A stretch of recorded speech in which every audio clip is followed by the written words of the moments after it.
नमस्कार बंधुरा आमार चैनेले तोमादेर अनेक अनेक स्वागत भालोबासा जानिए आमी निये चले एसेछि नतून एकटा रेसिपि। तोमादेर आजके बानिये देखाबो डिमेर शाँसरांगा रेसिपि। एई रेसिपिटिर नाम शुनले अबाक लागलेও खेते किन्तु होबे दुर्दान्त स्वाद। जे कोनो चिकेन और माटनेर स्वादके एटा भुलिয়ে देबे। तोमरा এই রেসিপিটি এইভাবে ট্রাই করতেই পারো। আশা করি তোমাদের প্রত্যেকের খুব ভালো লাগবে। তো চলো রেসিপিটি কিভাবে তৈরি করলাম প্রথম থেকে শেষ অবধি ভিডিওটি দেখতে থাকো আর সঙ্গে থাকো। প্রথমে আমি একটা ডিম ফাটিয়ে নিয়েছি। এখানে ডিমটা ফাটিয়ে নেওয়ার পর এবার সাদা অংশ থেকে কুসুমটা আমি আলাদা করে রেখে দেব।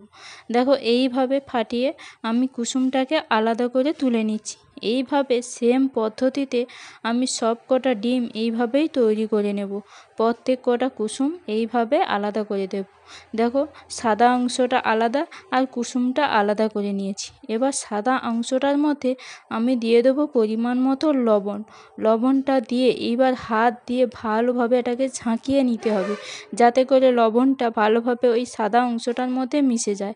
এবার একটা ফ্রাইং প্যানের মধ্যে তেল গরম করে আমি ওই সাদা অংশটা দিয়ে দেবো। সাদা যে গোলাটা পাকিয়েছিলাম সেটা আমি এর মধ্যে দিয়ে দিচ্ছি। দিয়ে এবার ভালোভাবে এইভাবে খুন্তির সাহায্যে আমি ফোল্ড করে মুড়ে নেব। দেখো সুন্দর করে এই হাতাটার সাহায্যে আমি সুন্দর করে মুড়ে নিচ্ছি। এটা একটু বেশি সময় লাগলেও এই রেসিপিটি ট্রাই করো, দেখবে যারা অতিথি আসবে তারা চেটে পুটে খাবে হাত। তো চলো এইভাবে আমি সুন্দর করে ফোল্ড করে নিচ্ছি। ফোল্ড করে নেওয়ার পর এইভাবে আমি তুলে নেব। আর আমি আবারও একটু যে সাদা গোলাটা আমি পাকিয়ে রেখেছিলাম সেটা আমি সেম পদ্ধতিতে আমি বানিয়ে নেব। দেখো দুটো আমি এখানে বানিয়ে নিয়েছি। আবার আমি এটা বানিয়ে নেওয়ার পর ওই সাদা অংশটা যে ফোল্ড করে রেখেছিলাম সেটা আমি এইভাবে ছুরির সাহায্যে এইবার 2 ইঞ্চি মতো রেখে এইভাবে আমি কেটে নেব টুকরো করে। দেখো এইভাবে আমি ছুরি দিয়ে সুন্দর করে কেটে নিয়েছি কিউব করে। এবার একটা কড়ার মধ্যে সাদা তেল গরম করে নেব। তার আগে দিয়ে দেবো পরিমাণ মতো ঘি। ঘিটা দিয়ে বেরেস্তাটা বানাবো, তার জন্য ঘিয়ে কুচনো পেঁয়াজটা দিয়ে হালকা করে ভেজে নেব, যাতে বেরেস্তাটা ভালোভাবে ভাজা হয়ে যায়। এটা যখন তোমরা বেরেস্তা তৈরি করবে তখন কিন্তু গ্যাসের তাপটা একটু লোতে রেখে বেরেস্তাগুলো ভেজে নেবে। দেখো বেরেস্তাগুলো ভাজা হয়ে গেলে আমি কড়ার মধ্যে দিয়ে দিচ্ছি পরিমাণ মতো সাদা তেল। সাদা তেল দিয়ে এবার পেঁয়াজের পেস্টটা এর মধ্যে দিয়ে দেবো। পেঁয়াজের পেস্টটা দিয়ে এর মধ্যে দিয়ে দেবো হচ্ছে একটা এলাচ আর দারুচিনি আর বেশ কয়েকটা কাঁচা লঙ্কা দিয়ে এবার হাতের সাহায্যে নেড়ে নেব। পেঁয়াজের উপরে এলাচের ফাটা দিলে দেখবে একটা সুন্দর স্মেল বেরোবে। এবার দিয়ে ভালোভাবে নাড়াচাড়া করে নেব। পেঁয়াজটা কষানো হয়ে গেলে তারপর দিয়ে দেবো 1 চামচ রসুন পেস্ট, 1 চামচ আদার পেস্ট, তারপর দিয়ে দেবো জিরে গুঁড়ো আর ধনে গুঁড়ো 1 চামচ, তারপর দেব কাশ্মীরি লঙ্কার গুঁড়ো 1 চামচ, তারপর দেব হলুদ গুঁড়ো 1 চামচ, পরিমাণ মতো লবণ, স্বাদ মতো চিনি দিয়ে অল্প পরিমাণ জল দিয়ে ভালোভাবে নেড়েচেড়ে নেব, যাতে মশলাটা ভালোভাবে কষানো হয়ে যায়।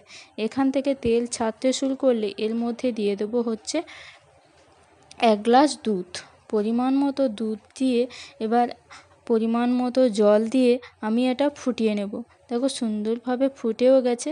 এবার আমি যে সাদা অংশের কিউবটা করেছিলাম ডিমের সেটা আমি এর মধ্যে দিয়ে দেবো। দেখো সুন্দর করে ওটা দিয়ে দিচ্ছি। এবার ফুটে গেলে গামাখা গামাখা যখন হয়ে আসবে তখন কিন্তু এই ডিমের কুসুমটা হালকা হাতে এইভাবে এই ঝোলের মধ্যে ছেড়ে দিতে হবে। দেখতে হবে যাতে ভেঙে না যায়। এইভাবে সুন্দর করে এই ডিমের কুসুমটা এর মধ্যে আমি দিয়ে দেবো। দেখো হালকা হাতে ছেড়ে দেওয়ার পর এবার গ্যাসের তাপটা কমে রেখে এইভাবে ঢাকনা বন্ধ করে আমি রেখে দেবো। দেখো ঢাকনা বন্ধ করে রেখেছিলাম, কুসুমটা বেশ জমাট বাঁধা হয়ে গেছে।